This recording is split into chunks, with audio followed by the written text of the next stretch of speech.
За 8 лет выхода нашей передачи в эфир мы показали 98 приемных семей, проживающих в нашей республике. Приемные родители не только рассказывают о жизни, но и поднимают вопросы о трудностях, с которыми они сталкиваются. Трудности в том плане, что мы как юридически не защищены, как приемные родители, как работники. По закону у нас нет стажа трудового. Ну, как на пенсию выйти, я не знаю. Мы получаем вознаграждение, называется, не заработная плата, за 3000. Совмещаем всех работников, например, детского дома. Международный детский фонд «Дети Саха-Азия» часто на различных площадках поднимает вопросы, волнующие приемные семьи. На круглом столе в Госсобрании Илтумен в 2019 году был поднят вопрос приравнивания приемных семей к многодетным. У меня большая просьба вам, Алена Николаевна, чтобы вышли с предложением, чтобы дополнить ваш принятый очень хороший закон о многодетных семьях, чтобы туда дополнили приемными семьями. Немаловажной и значимой стала встреча приемных родителей с депутатом Государственной Думы Галиной Данчиковой, на которой также поднимались вопросы поддержки приемных семей. Эта же тема стала главной в беседе с народным депутатом Оксаной Михайловой. Родительская общественность не первый год поднимает этот вопрос о приравнивании к статусу многодетных семей. Приемные семьи, которые воспитывают 3 и более детей, не кровных, не рожденных, а именно приемных. Мое личное мнение, что действительно не та мать, которая родила, а та, которая воспитала. И 11 февраля текущего года круглый стол мы провели в парламенте. Одним из пунктов резолюции было рекомендовать Министерству труда и социальному развитию Республики Саха-Якутия произвести расчет потребностей, необходимых для приравнивания приемных к статусу многодетных. Статистика следующая. Более 30 тысяч многодетных семей на сегодня зарегистрировано в Республике Саха-Якутия, то есть это семьи, которые воспитывают 3 и более детей своих кровных. Приемных семей чуть больше 200. Но, скажем так, не все они будут претендовать на статус многодетных, поэтому я не думаю, что такие существенные затраты из государственного бюджета республика понесет. При вашем непосредственном участии было инициировано постановление правительства, которое касается индексации вознаграждения приемных родителей. Действительно, этот вопрос мы подняли, опять же, поддержав инициативу родительской общественности, приемных родителей Республики Саха-Якутия. И органы исполнительной власти нас поддержали. Это постановление действительно предусмотрело индексацию вознаграждения одному из приемных родителей, которого не было в принципе вообще с момента создания Института приемных семей в нашей республике.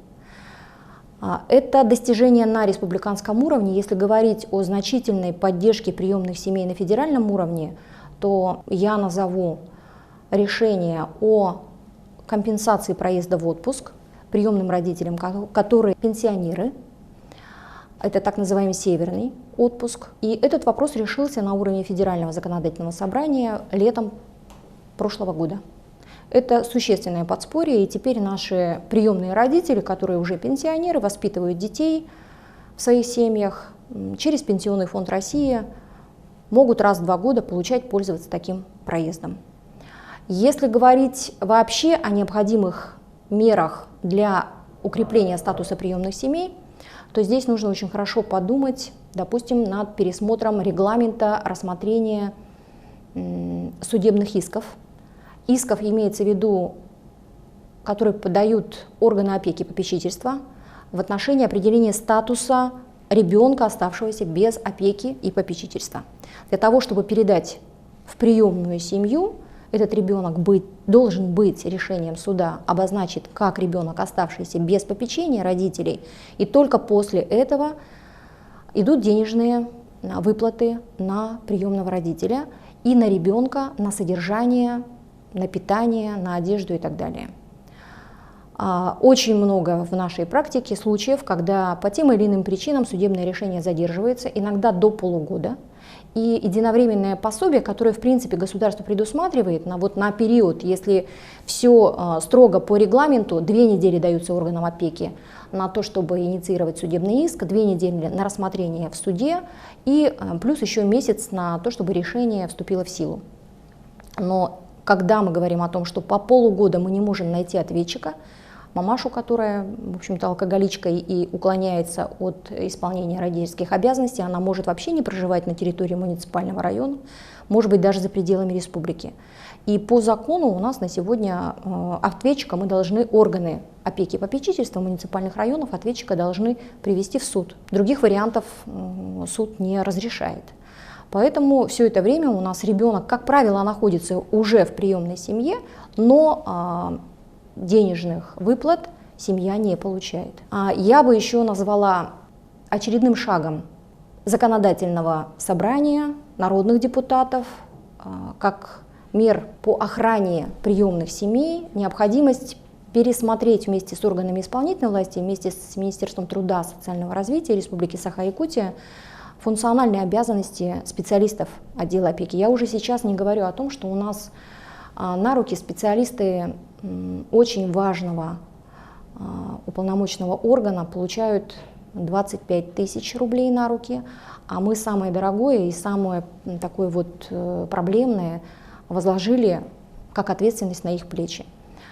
На сегодня у нас, скажем так, специалисты органов опеки обременены целым рядом несущественных функциональных обязанностей, которые отвлекают от главного, то есть в течение рабочего времени, выдавая справки, разрешения на снятие средств несовершеннолетних детей, которые в летние каникулы через волонтерскую деятельность там вот какие-то средства зарабатывают, но они несовершеннолетние, и по закону, по какому-то писанному, вернее, регламенту, мама должна взять этого несовершеннолетнего ребенка, прийти с ним в отдел опеки. Отдел опеки должен потратить время на то, чтобы выдать разрешение, что он не против, что этот ребенок сейчас пойдет в банк и свои заработанные средства снимет. Когда, скажите мне, специалистам органов опеки и попечительства муниципальных районов заниматься, вот, скажем, созданием условий для укрепления приемных родителей, приемных семей, вернее, да, для контроля над условиями содержания приемных детей в этих семьях. Поэтому это очень существенные вопросы, которые требуют существенной проработки и изменения регламентов работы. Приемные семьи играют огромную роль в решении проблемы социального сиротства, и мы надеемся, что руководство нашей республики примет закон, направленный на всемерную и достойную поддержку приемных семей.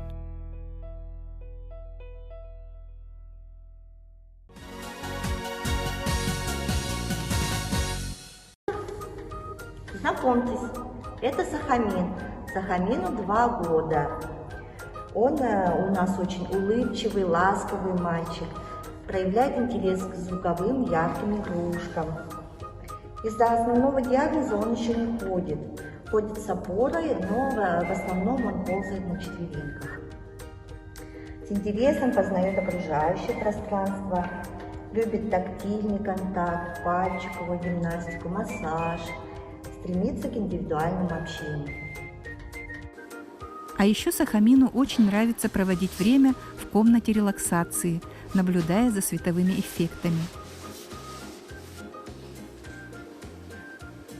Несмотря на ограниченные возможности здоровья, Сахамин шустрый и подвижный ребенок. Он очень быстро ползает, любит играть с погремушками и с интересом изучает мелкие предметы.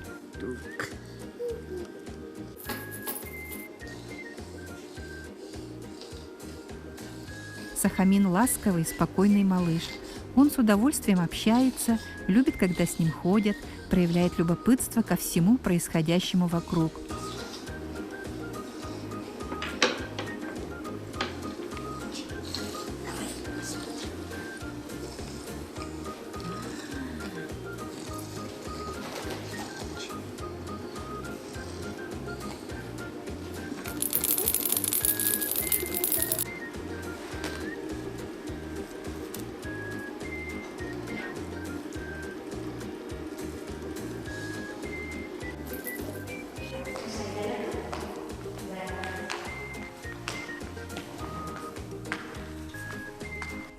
Так получилось, что Сахамин остался один, и мы надеемся, что он обретет семью и будет счастлив.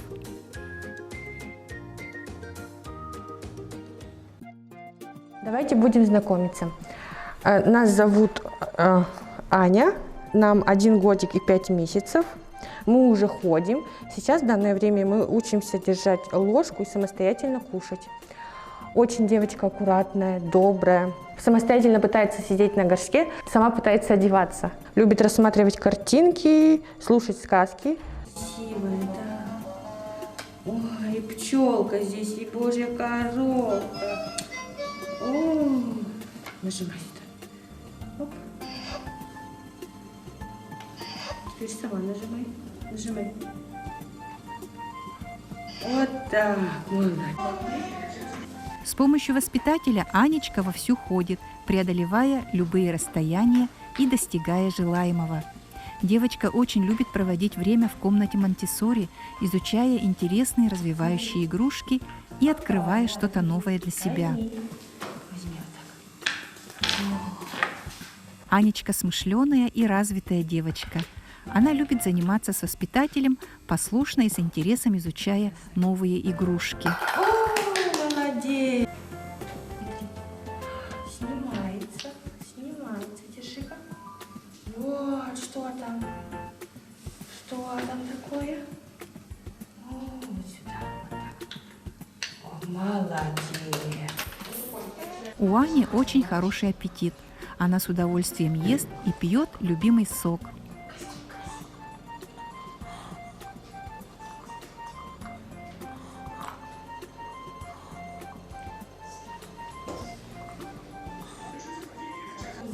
Аня очень активная девочка, добрая, открытая, с особым интересом рассматривает все вокруг. Как и все дети, она любит познавать новые предметы и явления. Какие проводочки, веревочки цветные. Смотри, Аня. Мы надеемся, что когда-нибудь в это окно Аня увидит тех, кто станет для нее мамой и папой.